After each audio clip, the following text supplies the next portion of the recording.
button. Okay, today is April 16th, Friday, last class of this term. And this is the second part of the fiber optics or optical fiber practical applications. This time here, let me queue up this presentation that I have here. And let me just make some kind of a cool transition here.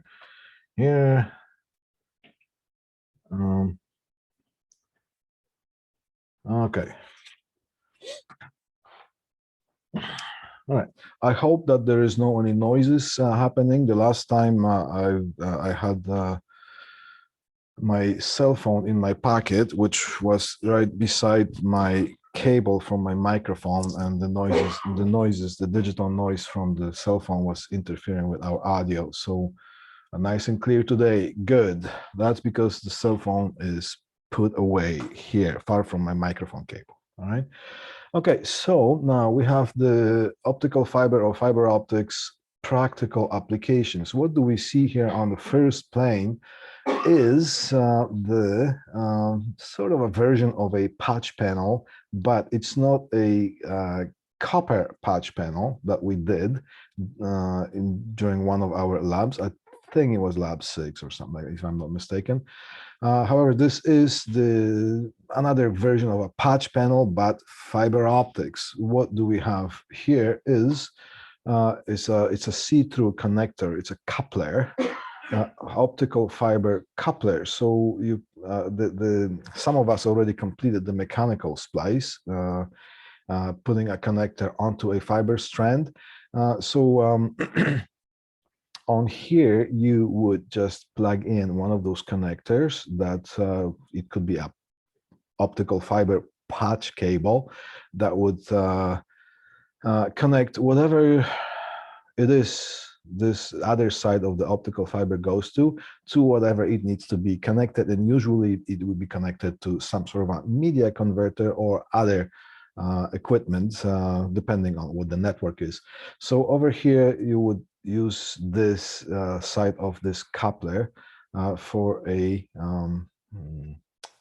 patch cable.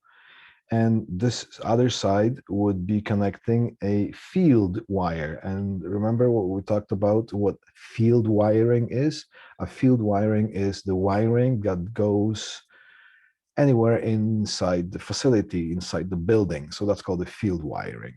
Okay? So now those little white things that you see in front of those green couplers, these are just dust covers. These are plugs, just so we don't get the dust building up on the ferrule part of those couplers. And remember, we are dealing with microscopic type of sizes here. So let's say multimode would be maybe 50 microns core, which would be 50 times 1/1,000,000th of a meter. The single mode would be maybe as low as 5 microns. So when you compare those sizes to the dust particles, they could be quite close. They could be quite close in size. So if a dust particle lands onto the connector, it can blind the connection. It can blind the connector. So that's why we do need those dust covers to plug, to protect those ceramic ferrules from the dust buildup. Okay. Right, so that's as far as this first slide. Now, cable types, 3 basic cable types when it comes to optical fibers. We're going to talk about today the loose tube, the tight buffered, and the ribbon cables. All right, so let's just take a quick look at the loose tube cables. Remember when I showed you during the lab demo, I think it was lab 9 demo, I showed you the FOSC. Remember the FOSC? Here. FOSC, all right? FOSC stands for fiber optic splice closure, and this is those black barrel looking like tubes that hang by the utility poles, and that's where all the fiber optics or optical fiber cables, they meet in order to be spliced or routed or whatnot. And it's a fusion splice that is being used to splice those. Now, those cables, they obviously, they run outside, so they have to be protected accordingly for the outside elements. And what do we have? Pretty much anything. We got snow, we have rain, we have dust, we have pretty much heat, cold, anything. So the single mode wire, because we use single mode optical fiber for those, because it's more efficient and it can carry the signal to much more, it can carry the signal much further than the multimode cable, the optical fiber. So that structure, the basic structure of that fiber optic strand is the same. Anything else that is surrounding that is for protection and functionality of the cable. So just so the cable doesn't get damaged. All right. So now you could look at all those. That's good. Hi, Hunter. Yeah, you can watch the video here if you want later on. The beginning of it, you didn't miss that much. You didn't miss that much yet. All right. So now you can look at all those abbreviations and the chemical compounds and all that. I'm not going to test you on those. However, I'm just going to explain the basic structure of a optical fiber that is run outside. Now, when you remember when we had that FOSC, and you can come over and you can touch that FOSC, and the wires, the optical fibers that come out of it, they are pretty tough. You really will have to do something really substantial in order to damage that cable. And it's meant to, you know, it doesn't bend that well because it's tough, and thick, and rigid. However, it does a good job protecting the optical fiber that is inside. So the core, no, the core, I don't want to use the core. The basics of that fiber strength are the same, and the protection is what actually counts when we have to run those wires outside from one FOSC to another, or from one destination to another. It could be as far as 100 kilometers. Usually it's shorter distances, maybe 10 kilometers, maybe 5 kilometers, things like that. All right, so basically what it does, it has the fiber reinforced plastic is the central strength member right here. That's this little white piece here. It's a thick plastic core that is supposed to, its purpose is to make this cable not bend as easily. All right. So it provides a little bit of a structural strength to this cable. Now, around that cable, we have tubes, plastic tubes. Now, all this abbreviation and all that, thixotropic, you know, and all the other abbreviations that you have here, well, you can research them if you want, if you really want to sound smart when you talk to somebody. But the purpose of the tubes is to protect the wire from physical damage, from being squished. Okay. Now, you could see that these are different colored plastic tubes, and inside those you have optical fiber strands, lines, strings, strands. Okay. Now, and they are just thrown in loosely in there.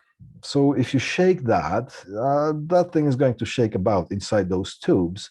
Also, with this, we have thixotropic jelly compound filling them as well to provide extra cushioning, and well, it's basically some sort of soft cushioning for that. So the fiber doesn't hit the walls and hit each other. So it's all about the cushioning there. And the thixotropic gel is basically works with the temperatures. If the temperature goes high, it becomes a tiny bit harder, and if the temperature goes low, it becomes tiny bit softer.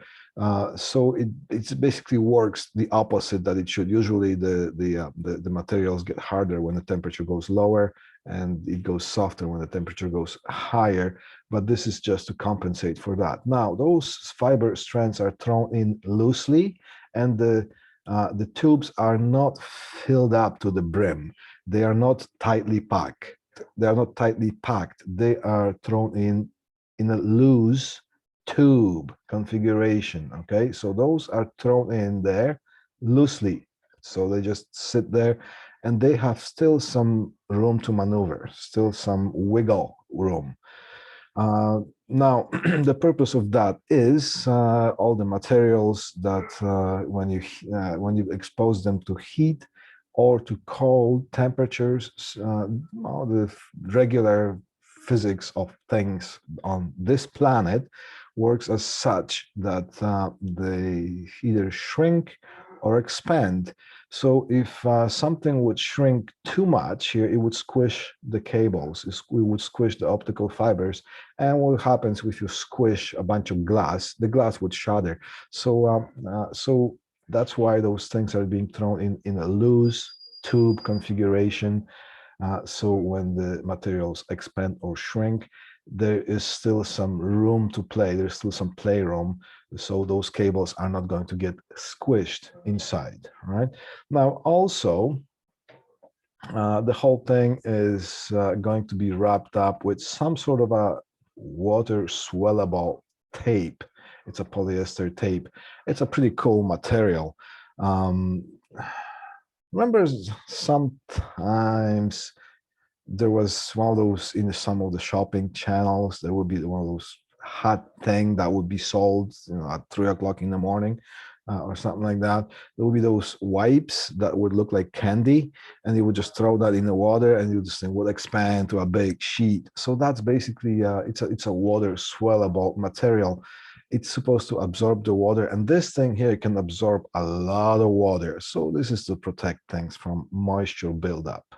There's always going to be some moisture. No matter what you do, you are going to end up with some sort of moisture inside cables, conduits, pipes, and anything else that runs outside.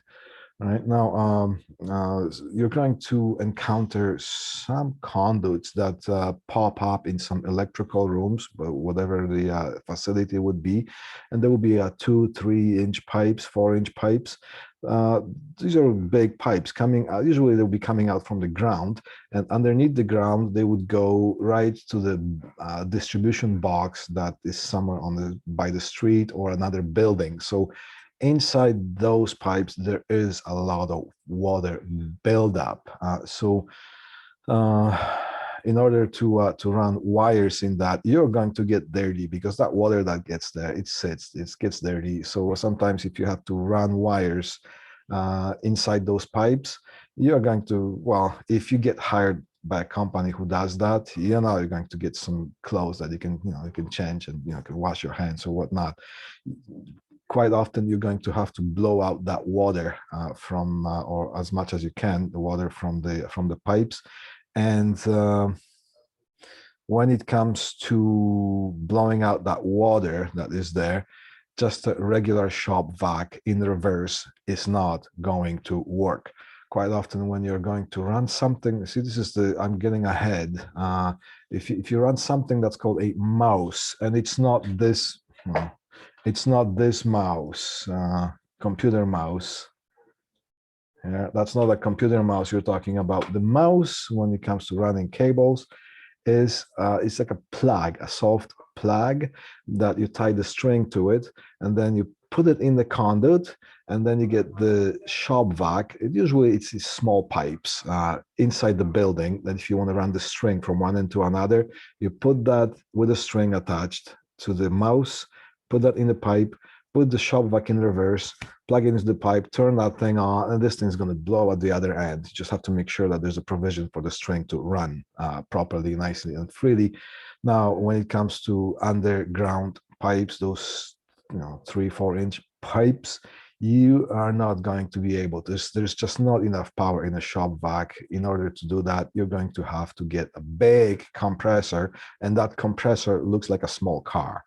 All right, and then that produces a lot of pressure. And stand back from whatever that is, because when you put that air pressure inside that pipe and you plug it in with towels and whatnot, whatever is going to come at the other end is going to be quite messy and quite dirty, and it's going to shoot up in the air like crazy. So do not do that from the street towards the building, because inside the building things are supposed to be clean. So if you have some of those pipes, and usually they will be under the electrical panels, and if you push the air from the other side towards the electrical panel, it's going to cause some mess around the electricity, because the water is just going to shoot up like crazy. All right, so do it from the other end. So whatever. So that's as far as that. So I'm saying that moisture builds up always.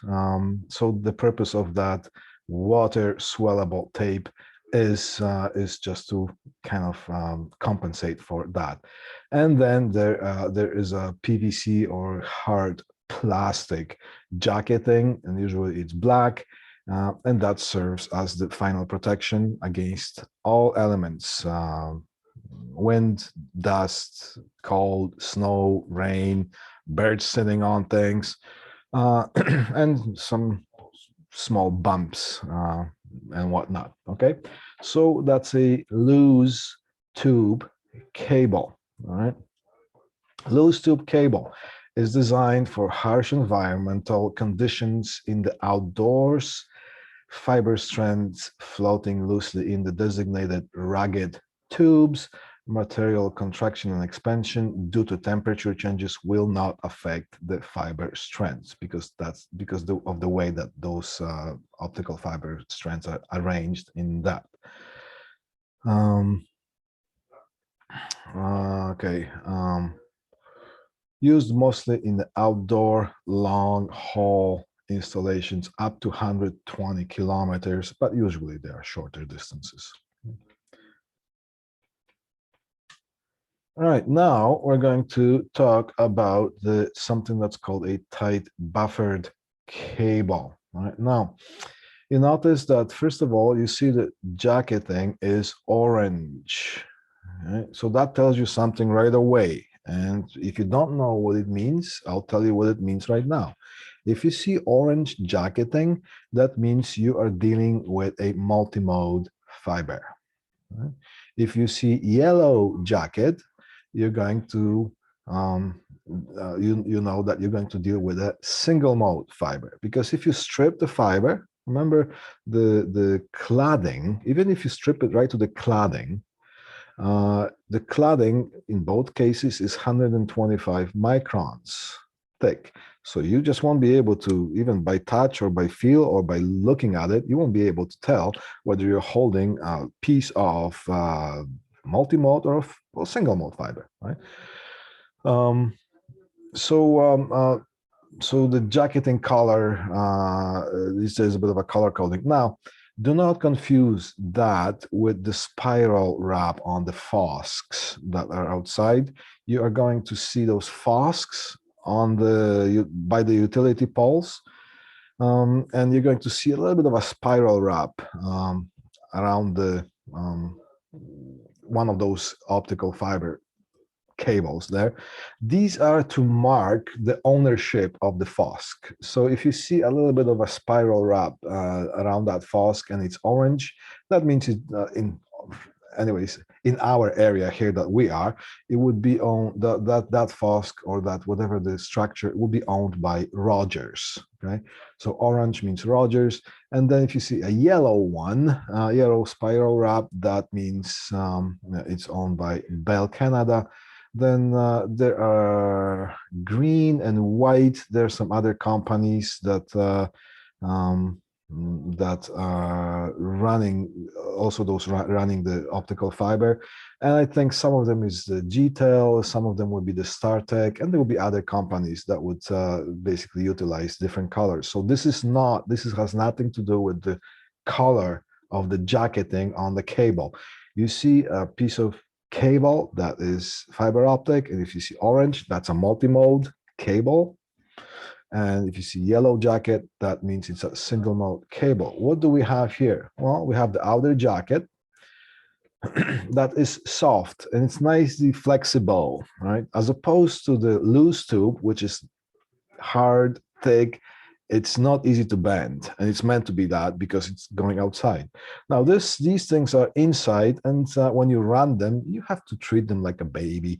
You have to run them so they are not squished in the fiber trays or the wiring trays. Usually, you're going to separate them from other cables as much as you can, or sometimes even you're going to run separate conduits just for those, so nothing touches them, nothing squishes them, nothing bends them, nothing pinches them.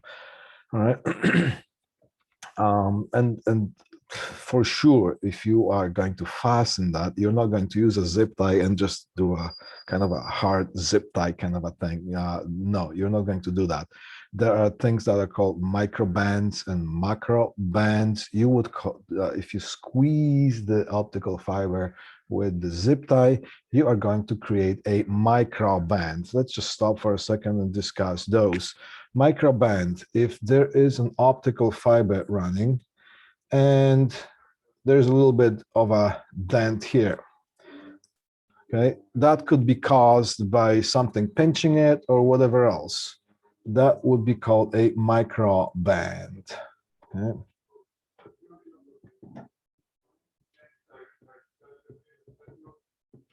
Micro band right here. Okay.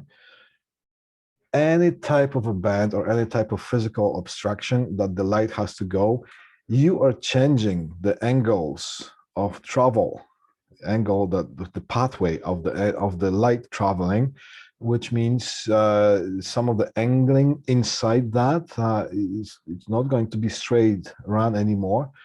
So you're going to encounter a little bit of a signal loss with the micro band. Not that much, but still is going to be some.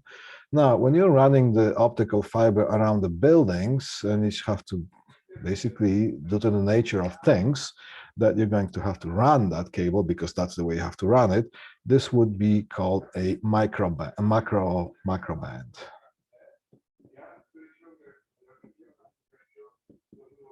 Macro band. And also you're going to encounter a little bit of a signal loss as well. So different type of cables are going to be specified of how much you can bend this so it is acceptable, so you don't get too much of a signal loss. So microbands are pretty much pinch size type of obstructions there, and macro bands would be the bigger bands there. Right? So, oh, wrong camera here. There you go. Now, so you got also you have something that's called armored yarn, which would be the yellow fluff that would remember when we're stripping the cable, there would be that Kevlar, yellow Kevlar strands. Those are pretty strong fibers. They provide cushioning. They're very soft, but really tough to break. And if you pack them hard enough and a lot, you can actually create a bulletproof vest out of that. So this is tightly packed with the armored yarn or Kevlar. Then that provides a significant type of a physical protection. All right, is there a practical reason for that, or is it just for show? Sorry, what is it that that you're referring to? Obviously I saw this chat post, the orange tape around the FOSC. Yeah, no, this orange tape or the yellow tape, it just manifests the ownership of the device. So if it's yellow, that means it's owned by Rogers. If it's orange, that's owned by, sorry, if it's orange, that's owned by Rogers. If it's yellow, that's owned by Bell Canada. There are also other companies that use white or green type of thing. It's just a kind of a, sign, I own this, right? That has nothing to do with the jacketing on the cable, on the cabling here, okay? I just don't want you to, because I'm talking about this, and then you're going to see the FOSC, and you're going to see a bit of an orange spider wrap. Oh, that's a multimode. No, no, no. That's just it's the ownership of the device. Okay. So now, so we got the Kevlar here, and it's tightly packed, it's tightly buffered. Have you ever made a bullet vest? No, but I haven't made a bulletproof vest, but nah. If I need one, I'm just gonna go to the store, Canadian Tire or some sort of department store, and I'm going to Walmart. I'm gonna buy one. No, but if I feel that I have a need to buy one, then I'll probably be in a bigger trouble. Okay, so yeah, yeah, good question. I'm glad you asked it. All right, all right. So this is a tight buffered cable. Obviously, this thing is meant to be inside in the nice protected dry environment. So then you're going to have those fiber strands inside the cable, right? So you're going to have the 900 micrometers tight buffer over there. Then you're going to have the 250 micrometers optical fiber with the jacketing, and then the coating, and then the cladding, and then if you need to do a mechanical splice, or if you need to do a fusion splice, then you strip and mark the lengths accordingly to whatever the connector is or whatever the procedure is when it comes to fusion splicing. Okay, so the difference between a loose tube and the tight buffered cable. So tight buffered cable, what are we talking about? Designed for indoor applications, fiber strands packed tightly within the armid yarn, and we can pack them tightly because we are not dealing with the outside elements. We are not dealing with the hot, extreme hot and cold temperatures. So we are not going to have to worry about this thing being squished, or this thing. What do I mean by this thing? I mean by those fiber. Now, this the purpose of the Kevlar here is just to provide cushioning, but still those cables should be treated really, really carefully. Okay, so it is way more flexible than the loose tube cable, but also more fragile. The other one is less flexible, but it's tough. Right? Now, when it's the tight buffered cable is used mostly in the indoor applications, such as LAN environment. Okay, come over. It's gonna wait. So now, third type, because we talked about the loose tube, we talked about the loose tube, and we talked about the tight buffered, and now we're going to talk about the ribbon cable. Now, the ribbon cable is very similar idea than the loose tube. And the purpose of the engineers inventing, though, this type of a cable is to be able to pack more fiber strands inside the cable. So it's the efficiency was the reason behind inventing this type of a cable. Do these cables are arranged in the ribbons? And those, you'll be able to see it when you download this presentation in the PDF form.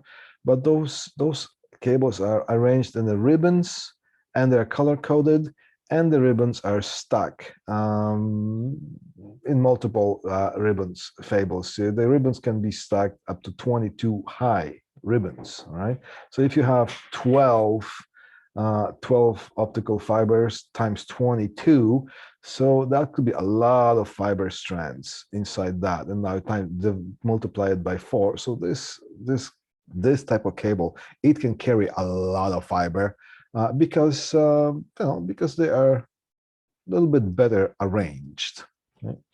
So ribbon cable, ribbon fiber optic cable is arranged into a strip. Okay, a convenient solution for space and weight problems. So you're saving the space. Well, optical fibers are quite light themselves. However, if you surround them with all the paraphernalia that is supposed to protect that, then that thing weighs a little bit more. Right. So if you just do just a loose tube, you would have to get more cables, and the whole thing, the whole structure, it would weigh a lot more. But if you are able to do the same job and pack it into the one type of a big cable and protect it once, instead of having protect multiple cables few times, then you're saving money, you're saving space, you're saving all kinds of things.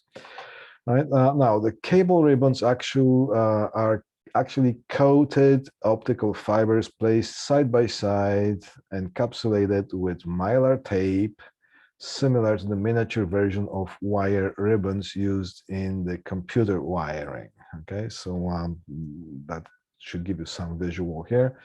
A single ribbon might contain 4, 8, or 12 optical fibers, and the ribbons can be stacked up to 22 high.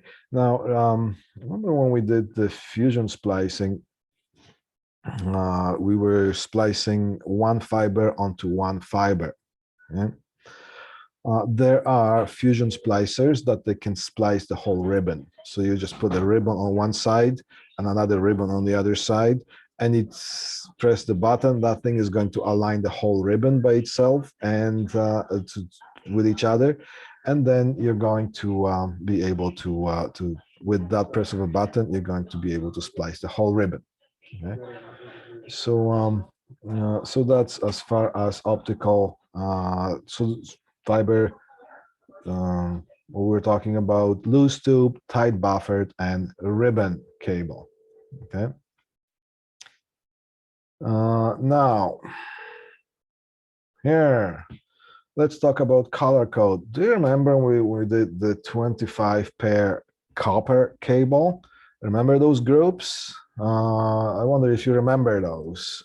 First, the group color was white, then Canadian colors red.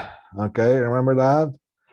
Then the next group would be black and yellow, kill a fellow. That will be about the coral snake, so black and yellow. And the violence is the last thing we need. So violet color would be violet, not violent, but it kind of sounds similar, is the last thing. So white, red, black, yellow, violet for the groups. And then the designation colors would be blue, orange, green, brown, slate, and slate stands for white. Now, this optical fiber has slightly different coloring, similar but slightly different, okay? So now, what we're talking about here, when we talk about, let's say, for example, when we have, oh my God,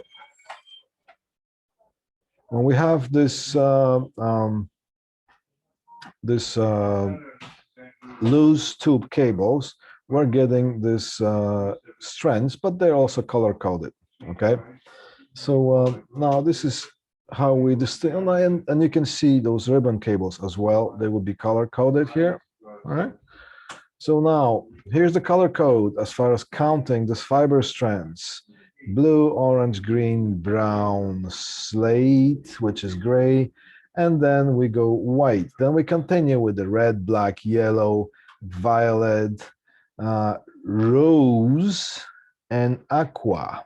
Okay, so that's now that's the first strands of the optical fiber. Okay? Now, the next 12, which would be up to 24, would be the same one, same colors, but with the black stripe right through it. So it would be blue, orange, green, brown, slate with the black stripe right through it, except you cannot run a black stripe on the black cable. So the white one would be the white with the, well, no. So here's that thing. Now we continue. Here's the black one. All right. So you cannot put the black. So you just have it with white. But there's only one of those that would be used like that, and we have the rest of the colors quite well arranged. So that's the, you might want to, once you download this PDF, you'll be able to distinguish that's how we count the colors, if you can say that, when it comes to optical fibers. Okay, now that was the color code as far as the strands inside the tube or in a ribbon. Now we're going to look at the color of the jackets. Remember, we talked about the yellow, right? And we talked about the orange. So now I have a table here that displays a military type of a color code for jacketing and a non-military. Usually you would deal with the non-military in the regular applications. If you get hired by a military, if you end up in the army doing technical stuff, then you're going to have to, but I just want you to know that different color coding, a little bit different color coding exists. But if you get hired in some sort of military institution, if I want to say, then you're going to have to deal with different colors. I just want you to know that something like that exists. For now, we're just going to concentrate on the commercial type of color coding. So you can see, how do we distinguish, what are these abbreviations here? Now, this OM1 and OM2 and all so on. So let's just forget the numbers right now. Let's just concentrate on the OM. So it will be optical fiber multimode, OM, optical fiber multimode, optical fiber multimode, you get the idea. And then the last two are optical fiber single mode. Okay, optical fiber single mode. Now, as the technology would be, as the technology develops, better and better type of optical fiber would be invented. So a fiber that could carry signal longer, that could carry signal with less attenuation, and maybe some other specifications such as water bands existing or non-existing or reduced, which we'll talk about towards the end of this slideshow. So as the years go by, this will be designations OM1, OM2, OM3, OM4. This would be obviously this would be the earlier development of the optical fibers, and then this would be a better cable, and this would be even better than that, and this would be even better than that. So that's how those things are classified. And over here, this would be a core size. Here, the first number. And this would be the cladding size. So notice that most of the cladding is 125 microns. This would be the earlier cable, and also this is used in the military as well. You're not going to use as much of that. That would be a special order. Also, as far as the core for the multimode, you see 62.5 microns for the core. This would be the earlier version of the multimode. Now things are being more and more switched to 50 microns as far as the core for the multimode cables. Okay. Now, yes, you can still get 62.5 because remember the optical fiber is quite efficient as far as the trial against time. So it doesn't corrode, it doesn't deteriorate as much as copper. So some of the optical fibers that are run in some structures, there are still fibers that were made in 70s, okay? So yes, some of the earlier installations would be utilizing 62.5 microns for a core. And if that's the case, then you will have to use the connectors that would be 62.5 microns. And then if you have the newer ones, so if you want to order that, you're going to see if you get into this type of business, if you want to get some larger amount of 50 microns multimode optical fiber, you're going to pretty much get it either off the shelf or overnight shipment.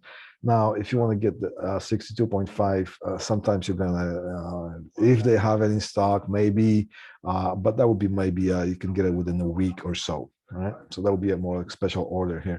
And then we're talking about the optical OS1 and OS2, and there the story continues as far as development of better cables. So most of the, well, pretty much, if you see an orange jacket, you're going to know that this is a multimode fiber.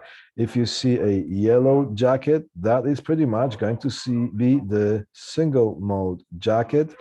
And then as far as the generations of cable, as far as OM1, OM2, OM3, and 4, you would see also aqua color jacket. So that would be the multimode, 50 microns. The OM3 and OM4, this would be the specifications as far as the, if I can invent a word with the betterness of the cable, which we'll cover soon, all right? What makes the difference between one and the other, okay? Now, here it is. Here's the slide. How do we look at this slide? Okay, first of all, before we do this, we're going to see this slide here. Remember that slide? This would be the category cable. This would be the copper cable. When we go Cat5, which is pretty much obsolete right now. Cat5e is still going strong. I'm not sure for how long, but a lot of equipment runs on Cat5e cable. And this would be the transfer speed. This would be the maximal length. This would be the bandwidth and applications for that. So you can see Cat6 can go up to 10 gigabytes depending on how long it is. So we have the transfer speed, the signal transfer speed. That's different from bandwidth, and bandwidth is what kind of frequencies you can transmit through that analog signal. So the signal would be understood by whatever receives on the other end. So this is the bandwidth, and this would be the bit transfer speed. And those can be sometimes different because of different type of modulations. And it is much easier to send the bits than the analog information, okay? So over here in Cat5, you can see that 100 megabits per second is same as 100 megahertz. But if you go further, then some of the bit rates kind of runs away from the bandwidth. So we have Cat7a would be 100 gigabits per second, up to 50 feet, okay? So that's pretty much as far as, Cat 8, maybe you're going to get 40 gigabits per second. And remember, when we're talking speed, we are talking gigabits per second. And when we are talking storage on a hard drive or memory storage, we're talking bytes, okay? So just keep that in mind. Speed, cable, or transmission speed would be bits per second, and the storage on a hard drive or whatever else, bytes. And it would not be per second, right? Because it was just a storage. All right, so this is as far as the copper, all right? Why is copper being used? Still being used because of the money and the easiness of the installation. Quite often the networks are being installed, removed, and so on. It's just still the efficiency of the installation and the equipment that's available. It's still quite economical to just buy the copper cable, and the speeds that are needed and whatever other specifications, they're just enough with copper. Right now, sometimes we need to use fiber. So here is the fiber. All right, so compare this to that. What's the biggest speed that we're able to accomplish? 40 gigabits per second over 300 feet, and that's Cat 8. Which you're rarely going to use. Most of the time, you're going to be dealing with Cat 5e or Cat 6. They're pretty much interchangeable. A lot of things are being switched to Cat 6 anymore. And then if you need a little bit more speed over the 300 feet length, then you're going to get Cat 6a. And then 7 or 7a, depending on that. So, but still you're working within no longer than 300 feet, okay, at the most you can get. Now let's take a look at the optical fiber here. This looks a little bit kind of messy, but let's decipher this. Okay, on the x-axis we see the distance, and it's in meters. It's not feet, it's meters here. All right. What do we see here? 2,000 meters. Well, you know what? This is 2 kilometers here, and look, that blue area here continues beyond the 2 kilometers. Right? Now, let's take a look at some of that. Optical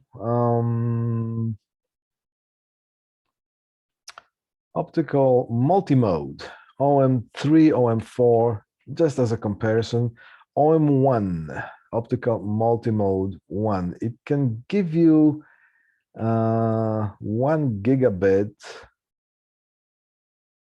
up to about 2 kilometers, but that's about 1 gigabit per second. That's the earlier one. It can take the signal up to 2,000 meters, which is 2 kilometers, with 1 gigabit per second speed. Okay.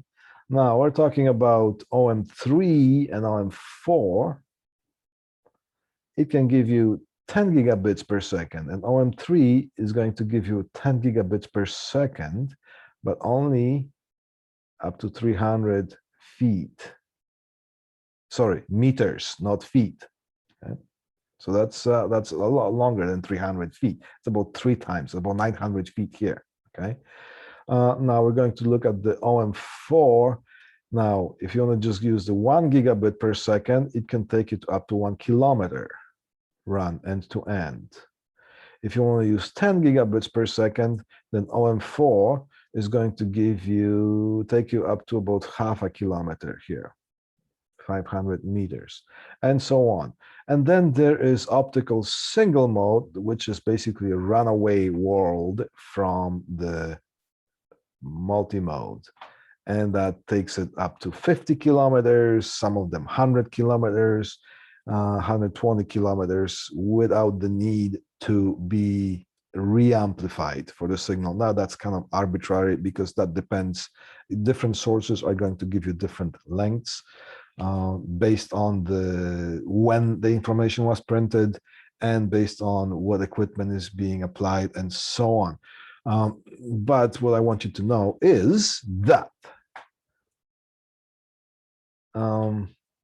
the single mode can carry the signal much further than the multimode. So that's why, but again, multimode is much cheaper, less expensive to buy and to operate and to install, because it's not only the cable that is more expensive or less expensive, it's also the equipment, the jacks, the transmitters, the receivers, the media converters, and everything else. It's also more expensive, so the prices add up. Okay, so for the most part, when you're dealing with the LAN applications, you're going to use the multimode, which will be the yellow jacket. So when you have the IDFs, which will be intermediate distribution frames, as I was talking before, we are talking about placing those within the building, and just walk sometimes when the restrictions are over. Usually you can see them quite clear in the Home Depots. You can see those IDFs. It will be IDF A, IDF B, IDF C, and they look like a refrigerator size box, small refrigerator box, hanging on the wall, maybe 12 feet up in the air, and it's just a locked up closet. So that will be the IDF, intermediate distribution frame, and there will be IDF A, IDF B, and IDF C, and so on. That's where the copper runs to. So they are strategically placed within the building, so the distance between the frame and whatever the destination is no longer than 300 feet end to end. Now, then what happens is that you're going to have to run longer distances between the IDFs and MDF, which is the main distribution frame. Okay? So then you're not going to run copper because those things would be longer than the 300 feet. Okay. So that's why we use fiber, optical fiber, when it comes to running that. So that's how those things are solved. And you are going to, what we have showed you in this course, we have showed you how to, what the copper communication is about, what the copper lines are about, what the fiber lines are about, how they're being used. We showed you how to terminate the copper. We showed you how to terminate the fiber. Now, everything else, if you get the job within this field, is going to be just experience, and you're going to build up your knowledge based on that. All right, let's keep going with this show here. That's the previous slide. Now, this is just a summary here. Single mode cable is a single strand of fiberglass with relatively narrow diameter, 8.3 to 10 microns, according to some sources. Some of them may go up down to as low as 5 microns, and as high as 10 microns of a core, not the cladding. Cladding is always 125 microns, right? And typically will be hovering around 9 microns. Okay, usually it has one mode of transmission. What is a mode? Mode is a light pathway. Okay. So that's what's called a mode. So the light travels and maybe reflects. So there is a one pathway. It's like a light beam. So remember when we had the light bulb, it produces infinite number of beams because it just spreads all around. Now, when you're talking about laser, ideally, it should produce just one single light beam that goes in a straight line. In practice, it's something that is very close to that. That is basically considered a single light beam. So single mode is just a single light beam that goes through. Multi-mode is, it's like an LED that injects the light, but the light is a little bit more dispersed. That's why you don't have so much bandwidth with the multi-mode, as far as you can get bandwidth with the single mode, because the signal is being dispersed right from the go, right? Comparing to the single mode, right? So single modes, usually it has one mode of transmission that propagates the wavelength of 310 nanometers and 1550 nanometers. Remember when, or usually that would be it here. Remember when we talked about why we're using those? This is within the infrared region, which is below the, this is below the visibility of what we can see as humans. So it's infrared region, but there usually there will be the specific wavelengths that would be used. Why are we using the wavelengths? Remember, wavelength is just like a carrier wave. The thing that you can compare to would be radio waves. Right? You drive your car, you tune the radio onto a specific frequency. That will be the radio frequency to your favorite radio station, which means that there's antenna transmitting that signal, and that antenna could be connecting more than one radio station, so it could transmit multiple carriers. But if you want to listen to the particular radio station, you would tune to that one. And then on that carrier would be modulated in a certain way that you can actually receive that information. So whoever speaks to the microphone or plays music, that music would be modulated onto the carrier, put it onto transmitter, transmitted whatever way. It could be through a cable, it could be through fiber optics, could be through air. And then on the other side, you would have some form of a media converter, which is a technical term, but also it could be called as receiver. And then the receiver demodulates and produces the sound back to you. So same thing as the when we're talking about here, okay, wavelengths. All right. The wavelengths would be the carriers and how the signal is modulated. It's modulated digitally by sending pulses, and the pulses would be just like light flashing, but extremely, extremely, extremely fast. And it will be, so the signal bursts would be sent on one side, and the signal bursts would be received on the other side. And based on the timing of the pulse, the signal could be understood on the other side as valid sort of information. So this would be the carrier, like the wavelengths on with. Now this is just the 1310 and 1550, so it will be around that. Now, excuse me, there's different wavelength type of multiplexing happening that you can use more than that, but it will be hovering all around that, depending on the regular, if you can call it a traditional fiber, but don't quote me on that as a technical term, right?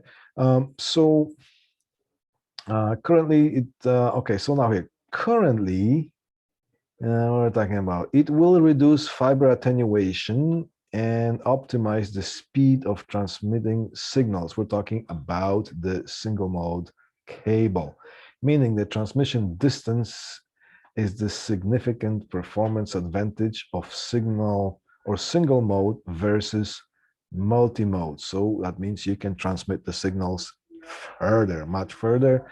Now, and then the bandwidth also counts. Now, single mode fiber is usually used for long distance signal transmission. So this is a single mode, all right? Let me just jump to here. Typical wavelengths. We're going to come back to the other slides.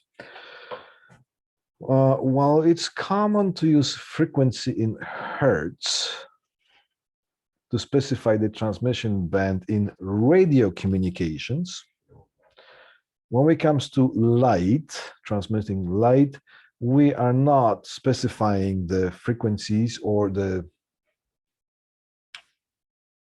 carriers, so to speak.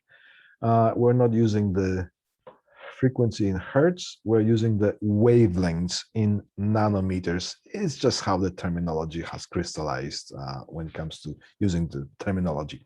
So also, I'm just going to make a little correction here.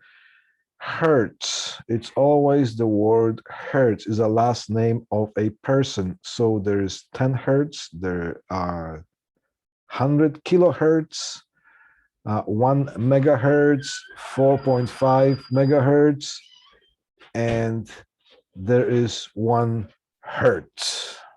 Okay, there is no such thing as 1 hertz. Okay, so when you use that terminology, just keep that in mind. All right.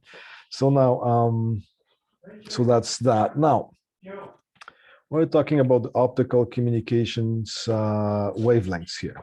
Right? Optical communications. Let me just turn that thing off here. Optical communication relies on transmitting the signal in from the light through a translucent medium such as glass. And then there's the other word here, or plastic. Yes, there are plastic optical fibers as well. Now, ideally, the scenario would seem as following. Shine the light through the glass rod and receive it on the other end. In reality, the efficiency of the transmission is related to the wavelength of the light. What do we mean by that? All right. For the transmission to be most efficient, it needs to bear at least, it has to bear the least amount of obstacles. Right? So it has to overcome the obstacles. Yeah. What would be the obstacles? Well, one of the obstacles or things that will be working against us when transmitting light would be the attenuation. And the attenuation is, what is attenuation?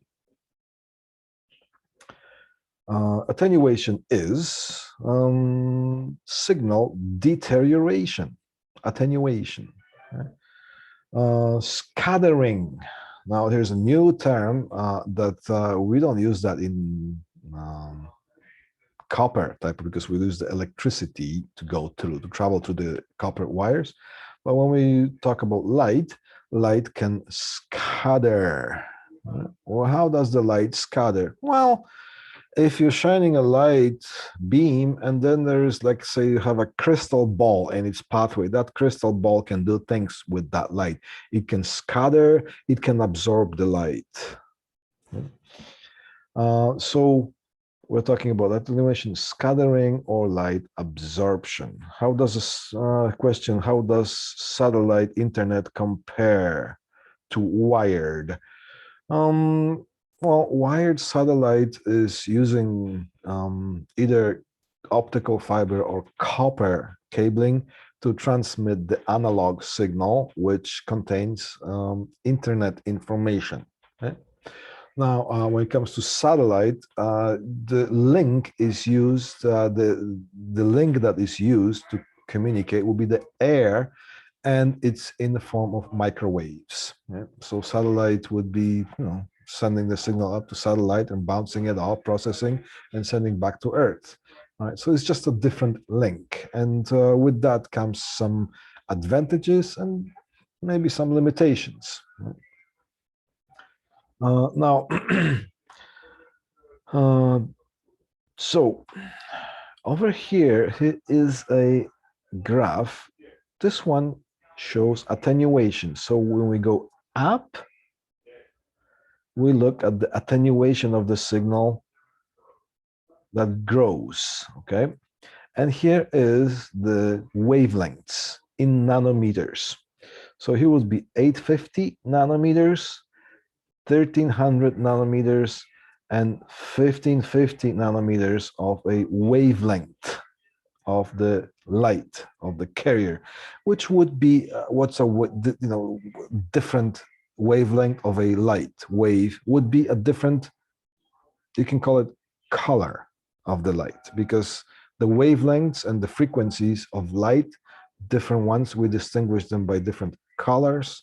The wavelengths or frequencies of sound in the sound region, we would distinguish them as the tone or pitch. That's how music is made. So so here will be the wavelengths or colors. However, you can't name those colors as even fancy name as fuchsia, aqua, tuxedo, crimson, or what else, because this is the infrared region, which is the invisible region, invisible to human eye, but it's still considered as light. So this will be the different frequencies. And here is the scattering graph. So this one here shows the attenuation of the signal, and this will be those green peaks here that would represent absorption. Right? And this would be the scattering. So you could see that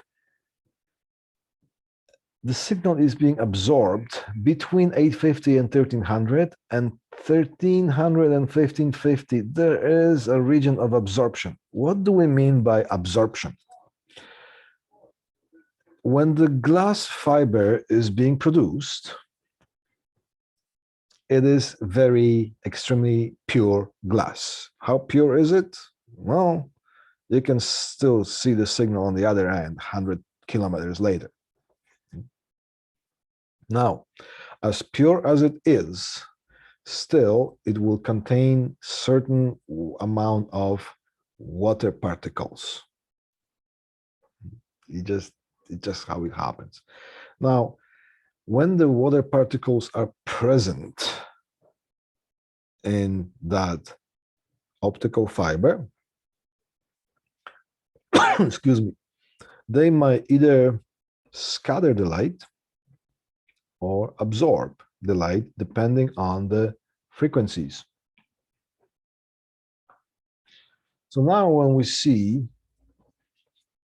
the frequencies between 850 and 1300, and between 1300 and 1550, these water particles that are trapped unintentionally in the optical fiber, they will absorb those frequencies. What do we mean by absorbing those frequencies? Well, they're just going to make the light disappear.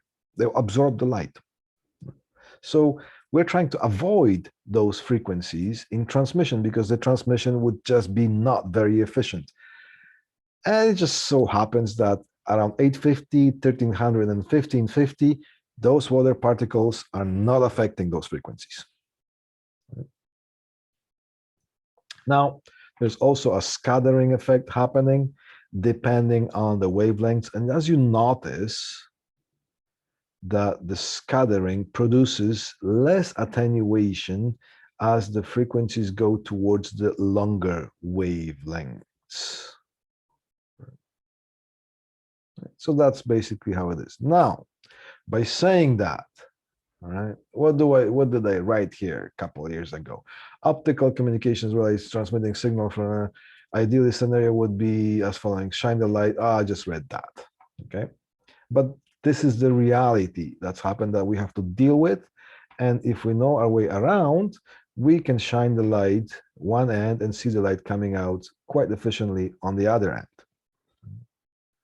Now, typical wavelengths: attenuation, scattering, and absorption. All right, so these three quantities, attenuation, well, attenuation is signal deterioration. So the light travels through optical fiber, and obviously the longer the fiber is towards the other end, the light is going to lose its strength as it travels along because it's a physical medium and it basically absorbs some of the energy, right? So attenuation is one thing. We lose the signal the further it goes. Right, so that would be the attenuation. The scattering is the light is hitting certain particles. It could be light particles, it could be glass particles in on certain frequencies. Once it hits some of those particles, it just scatters, reflects, bounces off. Right? So the light scattering would be a negative effect on the optical transmission because we don't want the light to scatter. We want as much to pass through. Right? So that would be the scattering idea. And the absorption would be due to the fact that there are water particles trapped in the optical fiber. So in certain frequencies, the water particles would just make the light disappear. They would absorb the light. So those frequencies should be avoided. Now, by saying that, there's always, however, as technology progresses, this is what I wrote a couple of years ago, the fiber optic industry is implementing RWPF. So you want to use good fiber, get the RWPFs. Right? What is that? It's reduced water peak, or ZWPF, which would be the zero water peak fiber. So because that was a problem, so somebody smart got together with somebody else who is also smart, and they had a very smart discussion. And discussion would be, hey, you know what? We have a problem because the light scatters, the light is being absorbed by certain water particles. Maybe it would be a good idea to try to produce a fiber that maybe doesn't contain those water particles. See what we got now in the shop that can make that. So, so after a while, they actually have produced some optical fiber that has eliminated those water particles or reduced significantly that the absorption is not an issue. Okay, so the fibers that are, but you have to get those specific fibers. You pay much more for it, but then you can transmit a lot more through that because you're not limited by those three frequencies. You can use frequencies in between, and those are called reduced water peaks or zero water peaks. And for the most part, these are called the full spectrum optical fiber, because it can carry those frequencies. Now, did we miss a couple of slides here? Yeah, we have missed some connectors, okay, because these are practical applications here. There are different type of connectors now. For the most part, they're going to use the SC standard connector that is slightly bulkier, slightly bigger. So when you have to install a lot of those connectors in a small space, and believe me, that counts. Then the SC connectors are the slightly older ones. You won't be able to fit as many of them in that, but that's the technology that was available a few years back. Now there are going to be the LC connectors, which is for Lucent connector. This one will be standard subscriber connector. The difference between that is that the ferrule is a little bit bigger in those SC connectors, and the ferrule is much smaller, and also the housing is much smaller in the LC connector than the SC connector. Okay, now you can, once you download this presentation later on today, you are going to see some of the specifics here. Like for example, this LC connector would have a 1.25 millimeter ferrule. That will be the diameter of that ferrule, as opposed to 2.5 diameter ferrule. Now that goes, of course, with all the other paraphernalia, such as, I think I use paraphernalia, the word paraphernalia a lot in these presentations. So pardon me for that. Okay, so so the ferrules are different size in the connectors, and the housing is, so you can pack more into a tighter space. So you can use less patch panels per rack, per equipment rack when it comes. And with the way the technology goes and the communication is expanding, that actually makes a difference. So now, I just want you to know that this also exists. Now this would be, and I just have the black and white picture of that. This would be the straight tip connector, ST connector. This is an alt connector. We will very rarely see that anymore. Maybe in some older installations. When you see that, I just want you to know what that is. You know, it's the old ST connector, and it's very similar to the BNC type of a mechanism that locks onto the connector. Yeah? Now, there's much more science that has to do with the connectors, but for now, I just want you to know that. Okay, now here are the water bands or typical wavelengths, considering the water bands, right? 850, 1310, 1550 primary transmission wavelengths. Right? And here's the picture from the other slide. Industry implemented typical wavelengths.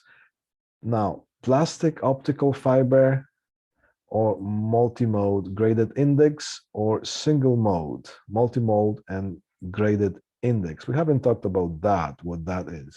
Maybe I'll spend a couple minutes talking about this. Plastic optical fiber, you see that, you know, there is another wavelength here that is not listed. Some of them are using 650 nanometers wavelength, 850. Now, when it comes to multi-modes, forget that graded index now, I'll talk about that later. 850 and 1300 nanometers. So that's typically used for the multi-mode. And then the single mode, you're talking about 1310, and then there's other 1490 to 1625 and 1550 nanometers. That's a typical 1550 nanometers. That will be typical wavelength that's used in a single mode. All right, is this the last slide? Yes, that's the last slide. So here's that terminology here. It says graded index. Remember when we talked about last time, we talked about the index of refraction. In multi-mode, index of refraction determines of how the light behaves inside the optical fiber. So to make things in order to create a mirror inside the core, there are different indexes of refraction being used in the core. So in the core, the light is meant to travel slightly slower. So the index of refraction would be slightly bigger, tiny bit. And the cladding is meant to have the light travel a little bit faster. So the index of refraction will be lower, which makes, if you have that, which makes that, creates a phenomenon that if you have that light traveling and it hits that interface, which is the transition point, the stickiness point between those two, the sticky part of it, it's going to kind of bounce off that and it's going to travel that. Now, what happens with the multi-mode fiber, some of the modes are going to travel quicker, get to the destination quicker, then some of the other modes would be at a different angle. So of course, the higher the angle, the more distance the light is going to travel, and it's going to get to the destination slightly later. Right?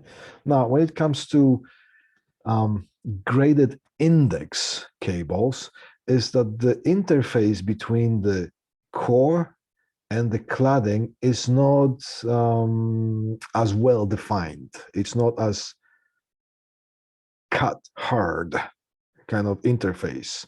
It's soft, so it behaves a little bit different for certain frequencies. I mean, sorry, certain modes, a little bit different for other modes. So it's going to slow down some of the faster modes in order to for them to catch up with, or in order for the other modes to be able to catch up with them. All right. So so depending on the angle, the light is going to behave slightly different. So the transmission, the whole thing is going to be slowed down to the slowest traveling signal. So the faster modes are going to be slightly slowed down depending on the angle. Right? So the signal at the end is a little bit more sharp. So it's going to take a split microscopic second, cosmically microscopic second slower, but that doesn't matter. What matters more is that the signal is not as dispersed at the other end. So that's why the graded index, that's what the graded index is used. Okay, so here, so it's like a bottleneck for the faster modes. Yeah, modes, not nodes. M as in maple. All right. So yeah, the mode is a pathway of a signal. Okay. Yeah, it's like the bottleneck of that. So it's in order for the group, if there's a group of people walking from one place to another, and it's more important that they get there together than the first one gets there. If you make the people who walk faster, you make them slow down a little bit, so the slower people can catch up with them. So they're going to march at the same speed. Excuse me. Then you're going to have the whole group going to the destination point, which is more important, because then you can have the signal integrity being a little bit better. Okay, at the end.